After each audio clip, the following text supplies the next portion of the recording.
তোকে কি এখানে সিনেমার জন্য টাকা পয়সা দেওয়া হচ্ছে? তুই যেখানে এন্টারটেনমেন্ট এত দিচ্ছিস আর এত যে তুই সিনেমা নিয়ে বলছিস। গাইজ আমাদেরকে ফেলে মুকু আর অর্ণব গেলন করতে বসে গেছে, লজ্জাও করে না ওদের। আমাদের এত কাজ রয়েছে, ওরা তারপরেও গেলন করতে বসে গেল।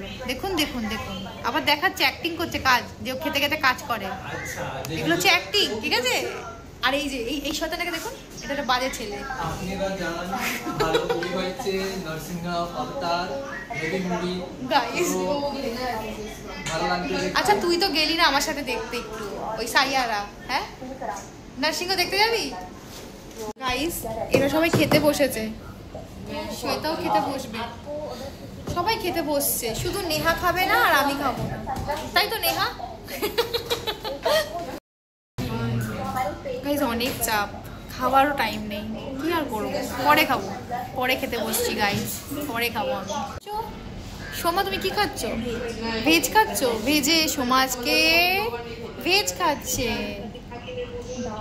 ডাল মাখনি ফাখনি কিছু একটা খাচ্ছে, যাই হোক। আর তুই একটু দেখা, অর্ণব খুব কনফিউজ, ও কি করবে বুঝতে পারছে না। পটল খাচ্ছে, পটল। তুই খা।